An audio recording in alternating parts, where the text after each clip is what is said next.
Assalamualaikum warahmatullahi wabarakatuh.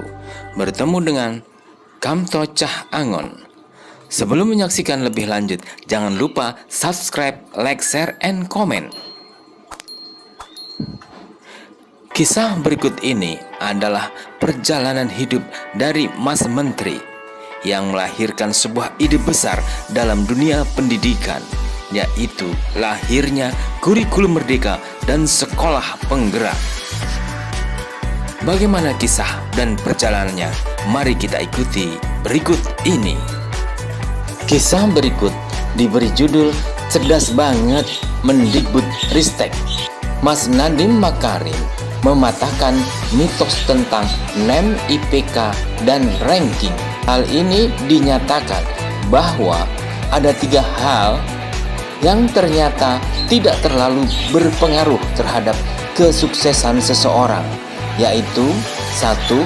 NEM, 2. IPK, 3. ranking. Mas Nadiem Makarim telah menjalani pendidikan selama 22 tahun. 1 tahun TK, 6 tahun SD, 6 tahun SMP SMA, 4 tahun S1, dan 5 tahun S2 dan S3. Kemudian Mas Nadiem Makarim juga telah mengajar selama 15 tahun di universitas di 3 negara maju. 1. Di Amerika Serikat, 2. di Korea Selatan, 3. di Australia. Tak lupa juga di tanah air Indonesia. Pernyataan Mas Nadiem Makarim bahwa saya menjadi saksi betapa tidak relevannya ketiga konsep tentang NEM, IPK, dan ranking terhadap kesuksesan seseorang. Ternyata sinyalemen Mas Nadiem ini didukung oleh riset yang dilakukan oleh Thomas J. Stanley yang memetakan 100 faktor yang berpengaruh terhadap tingkat kesuksesan seseorang berdasarkan survei terhadap 733 juta di Amerika Serikat. Hasil penelitian Thomas J. Stanley ternyata nilai yang baik, yaitu NEM, IPK, dan ranking hanyalah faktor sukses urutan ke-30. Sementara faktor inteligensi pada urutan ke-21. Dan bersekolah di universitas atau sekolah favorit di urutan ke-23. Jadi, menurut Mas Menteri ingin mengatakan secara sederhana, anak Anda nilai rapotnya rendah, tidak masalah. NEM anak Anda tidak begitu besar, paling banter akibatnya tidak bisa masuk sekolah favorit. Menurut hasil riset, ternyata nilai tinggi tidak terlalu berpengaruh terhadap kesuksesan. Lalu, apa faktor yang menentukan kesuksesan seseorang itu? Menurut riset Stanley, berikut ini adalah 10 faktor teratas yang akan mempengaruhi sebuah kesuksesan. 1. Kejujuran. 2. Disiplin keras. 3. Mudah bergaul. 4. Dukungan pendamping. 5.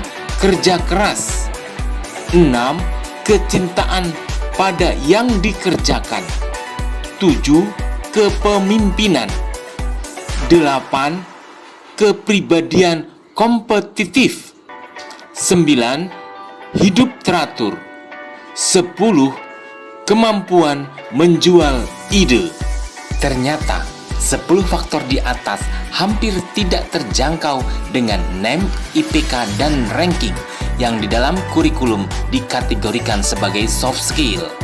Untuk mencapai 10 faktor di atas, biasanya peserta didik memperoleh dari kegiatan ekstrakurikuler yang di dalamnya terdapat pendidikan pramuka, paskibra, PMR, olahraga, kesenian, dan lain-lain, yang kesemuanya membentuk karakter peserta didik.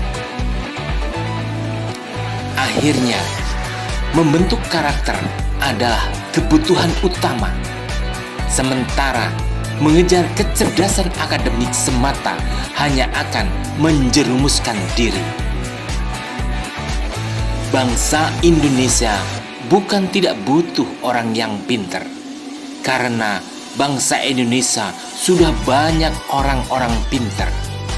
Namun, bangsa Indonesia membutuhkan orang-orang yang punya karakter beradab, sopan santun, dan berakhlak mulia.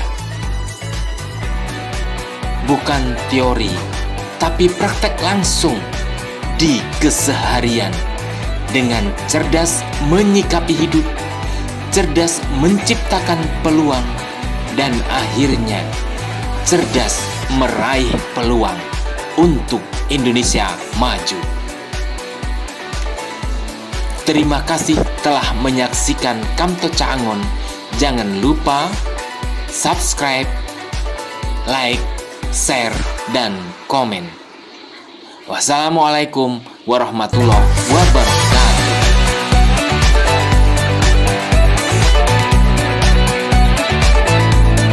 Thanks for channel Kamto Caangon.